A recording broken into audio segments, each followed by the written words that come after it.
اگلے خطیب حضرت مولانا قاری عظیم اختر صاحب حافظہ اللہ تعالی، میں ان سے التماس کروں گا کہ وہ مائک پر آئیں اور اپنے خیالات کا اظہار فرمائیں، اور مختصر ٹائم کے لیے 15 سے 20 منٹ ٹائم میں انہیں دے رہا ہوں۔ اس کی وجہ یہ ہے کہ ہمارے دوستوں نے، بھائیوں نے پروگرام کافی لمبا کر دیا، تو قرۂ کرام تشریف فرما ہے، تو قرآن کے قاریوں کو بٹھانا میرے خیال میں ان کی عزت تکریم کے خلاف ہے۔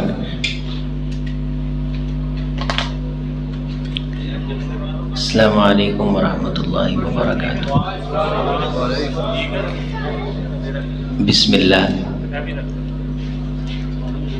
بسم اللہ والصلاة والسلام علی رسول اللہ۔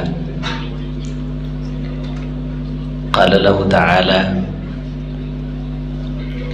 فی کلامہ المجید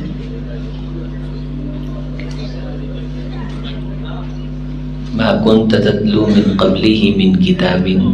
ولا تخطوه بیمینک اذا لارتاب المبطلون۔ لائق عزت تکریم دوستو، بزرگوں، نوجوان بھائیوں، اصلاً ہم سبھی اپنے معزز مہمان قرآن کی تلاوتیں سننے کے لیے جمع ہیں، اور پروگرام واقعی لمبا ہو گیا ہے، تو میں یہ نہیں چاہتا کہ میں 15 منٹ مزید اس میں تاخیری کا سبب بنوں۔ عرض یہ ہے کہ اگر آپ آئے ہیں تو یہاں سے یہ سبق اور درس لے کے جائیں کہ ہم نے انشاءاللہ یہ کوشش کرنی ہے کہ ہمارے دوست و احباب جب پروگرام سجائیں تو ہم ان کے ساتھ تعاون کریں۔ ہر جگہ تماشبین بن جانا یہ اچھا نہیں ہوتا، نہ صحت کے لیے اچھا ہوتا ہے، نہ ایمان کے لیے اچھا ہوتا ہے۔ ہم یہ سمجھ لیتے ہیں کہ جنہوں نے پروگرام رکھا سجایا ہے سبھی ذمہ داریاں صرف اور صرف انہی کی ہیں، ہماری ذمہ داری کوئی نہیں ہے۔ جب ہم مسلک ہیں، ہم مشرب ہیں، ہم مکتب ہیں، اور وہ جوار کے رہنے والے ہیں، ہمیں معلوم پڑ گیا کہ ہمارے فلاں مرکز کے اندر دین کا، قرات کا، قرآن کا کوئی پروگرام ہے، تو میرے خیال میں ہم سب کا یہ اخلاقی تقاضا بنتا ہے، اخلاقی فرض بنتا ہے کہ ہم پھر اس پروگرام کے لیے محنت کریں، دوست و احباب کو دعوت دیں، اپنی کثرت کے اظہار کے لیے لوگوں کو میسج چھوڑیں، چلتے پھرتے زبان سے دعوت دے کے لوگوں کو پابند کریں کہ آپ نے اس پروگرام میں آنا ہے۔ نہ کہ ہمارا رویہ یہ ہونا چاہیے کہ جنہوں نے پروگرام سجایا ہے اس کے لیے بھاگ دوڑ کی ہے، علماء کے ٹائم لیے ہیں، اشتہار چھپائے لگائے ہیں، پھر یہ آپ کے لیے بزم سجائی ہے، ساؤنڈ سے لے کے کھانا پینا تمام تر لوازمات انہوں نے سنبھالے ہیں، تو یہ نہیں ہمارے اخلاقی اقدار کے یہ بات منافی ہے کہ ہم مزید پھر تکلیف دیں کہ آپ نے محنت کیوں نہیں کی۔ اور محنت کس طرح ہوتی ہے؟ بات یہ ہے کہ ہم سبھی اپنے آپ سے یہ سوال کریں کہ ہم نے کیا محنت کی آج کے پروگرام کے لیے؟ کیا ہم نے کسی کو توجہ دلائی؟ کیا ہم نے کسی دوست کو پابند کیا؟ کیا جب ہم گاڑی میں آئے تو ہماری گاڑی میں 2 ساتھیوں کو بٹھانے کی گنجائش اور جگہ تھی تو ہم نے اس میں 2 مزید ساتھیوں کو بٹھا لیا؟ ہم نے کسی کو کہہ دیا کہ آؤ اللہ کے قرآن کی بات سننے کے لیے چلتے ہیں، خطبہ آ رہے ہیں، قراء آ رہے ہیں؟ اگر تو میں آپ نے یہ کام کیا ہے تو پھر یقین مانیے اس پروگرام کے اندر ہمارا بھی حصہ ہے،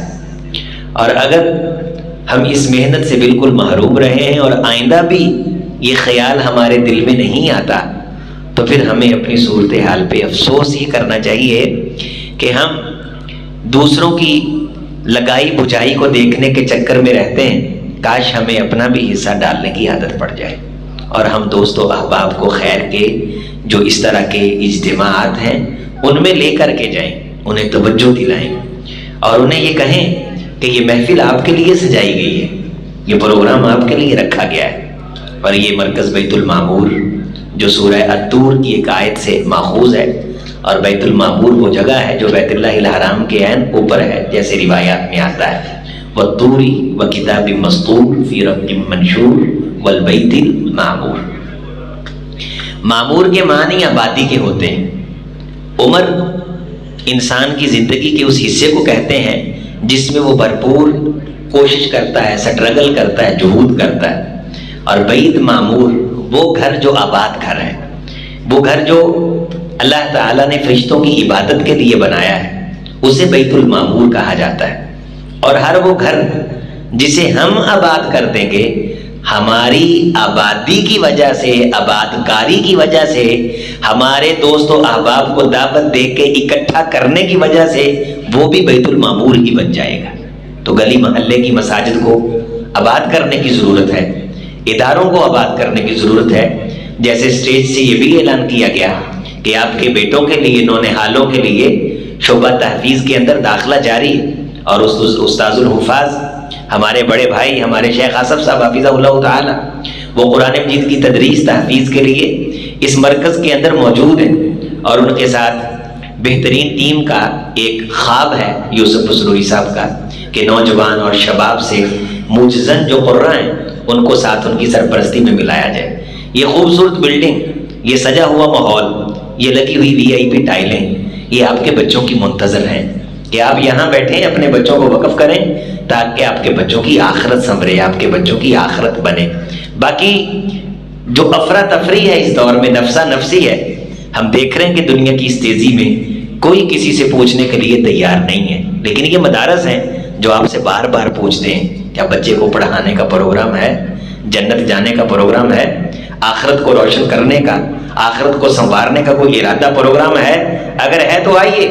ہم آپ سے کوئی چیز نہیں مانگتے، آپ اپنے بچے کو دین کے لیے وقف کیجیے۔ ہم دل و جان سے اس کے لیے یہاں پڑھانے کے لیے، ہم جہاں سے مرضی لائیں، مانگ کے لائیں، اپیل کر کے لائیں، اکٹھا کر کے لائیں، رو دھو کے لائیں،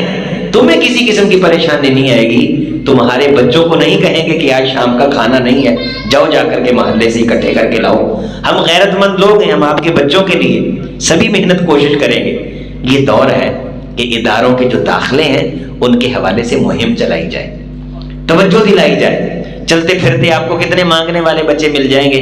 آپ ان کو مخاطب کر کے کہہ سکتے ہیں۔ اس کے بڑے کسی والد یا والدہ کو جو وہاں پھر رہا ہے مانگنے والا، اسے آپ توجہ دلا سکتے ہیں، او خدا کے بندے 5-10 کی خاطر اپنی آخرت کو نہ جلا، اس بچے کو مجھے دے، میں اسے بیت المعمور میں چھوڑ کر کے ہوں۔ آپ دل سے کسی کو دعوت دیں گے تو یقین مانیے آپ کی یہ دعوت اس کے دل میں اترے گی، اور ایک بچہ بھی لِأَن يَهْدِيَ اللَّهُ بِكَ رَجُلًا خَيْرٌ لَكَ مِنْ حُمُرِ النَّعَمِ۔ اے علی رضی اللہ تعالیٰ عنہ، رسول اللہ صلی اللہ علیہ وسلم نے فرمایا تھا تیری دعوت پر ایک بندہ بھی دین کی طرف آ گیا اور اس نے دین کے پیغام کو قبول کر لیا، تو اے علی یہ تیرے لیے عرب کی جو سرخ اونٹوں کی دولت ہے نا، یہ اس سے افضل ہو جائے گا اللہ کے ہاں۔ اب یہ کوشش کرنی ہے کہ ہم نے توجہ دلانی۔ ایسے پروگرام جب ہوں گے، یہاں جمعہ ہوگا، اجتماعات ہوں گے، محافل ہوں گی، جلسے ہوں گے، ہم دوست و احباب کو توجہ دلا کے لے کر کے آئیں گے۔ ساری رات میچوں پہ ضائع کرنے والی قوم اور نیولے اور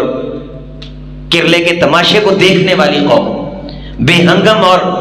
آوارگی کے ساتھ رچی بسی قوم یہاں آ کے بیٹھتی ہے تو انہیں مسئلہ بن جاتا ہے، جبکہ اس بات پہ سبھی کائنات کے مکاتب کا اتفاق ہے کہ مسجد کے اندر بندہ ویسے ہی بیٹھا رہے تو اللہ کے فرشتوں کی رحمت کا حقدار بنتا رہتا ہے۔ ایک نماز پڑھ کے دوسری نماز کے انتظار میں بیٹھا رہے، فذالکم الرباط،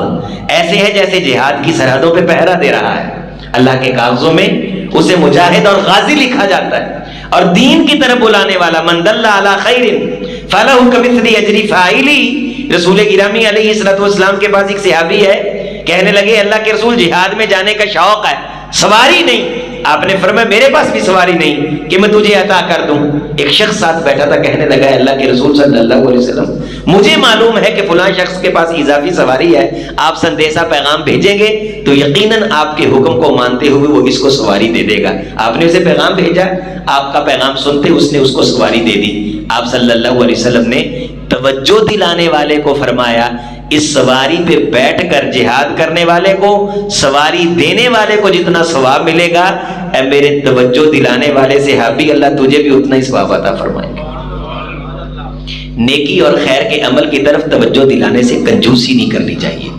بخل نہیں کرنا چاہیے۔ خود کو وقف کیجئے، یہاں بیٹھے ہیں قرآن مجید کی آیات سن رہے ہیں، اللہ سے دعا مانگیے، اللہ ہم یہ تجھ سے دعا مانگتے ہیں کہ ہمیں قرآن مجید صحیح پڑھنے کی توفیق دے، اور ہم آئندہ کے بعد یہ جو رمضان کے بعد شوال میں یہاں بیت المعمور میں شعبہ حفظ القرآن جو بہترین قسم کے جدید تقاضوں سے آہنگ ہوگا، اور اس کے لیے یہ تیاری بھی کر رہے ہیں، اور ان کی پوری پراگرس اور پوری رپورٹ اور پورا نصاب وہ ترتیب دے رہے ہیں، اور بڑا ہی خوبصورت طریقے سے وہ سبھی چیزیں آپ کے سامنے ہوں گی۔ آپ اس خوبصورت مرکز میں اپنے بچوں عزیز و اقربا کو دین کی تعلیم کے لیے وقف کریں گے۔ اللہ تعالیٰ آپ کی کوشش کو، جہود کو قبول فرمائے۔ یہ جو ہماری اس قسم کی محافل ہوتی ہیں، ایک تو یہ اعلامیہ ہوتا ہے، اس میں ہم اعلامیہ جاری کر دیتے ہیں، دوسری دوست و احباب کی آپس میں ملاقات ہو جاتی ہے، یہ چند روشن منور چہرے کا دیکھنے کا، ان کی زیارت کرنے کا شرف حاصل ہو جاتا ہے، اور کسی نہ کسی بہانے سے قرآن مجید کی آواز کو بلند کرنے کا کوئی نہ کوئی بہانہ میسر آ جاتا ہے، اور کوئی نہ کوئی ایک آدھ بھائی یہ فکر لے کر کے چلا جاتا ہے کہ میں بھی زندگی میں اگر اللہ نے مجھے توفیق دی تو ایسا مرکز بھی بناؤں گا، ایسا پروگرام بھی کروں گا، جلسہ بھی سجاؤں گا تاکہ اہل خیر کی زبان پہ میرا بھی نام آئے۔ تو انسان کے دل میں ایسے جذبات ایسے پروگراموں میں بیٹھنے کی وجہ سے پیدا ہوتے ہیں، اور اگر ایک شخص بھی ہمارا یہ جذبہ لے کر کے چلا گیا، یقیناً اللہ کے کاغذوں میں ہمارا بیٹھنا کامیاب ہے۔ اللہ قبول و منظور فرمائے۔ والسلام۔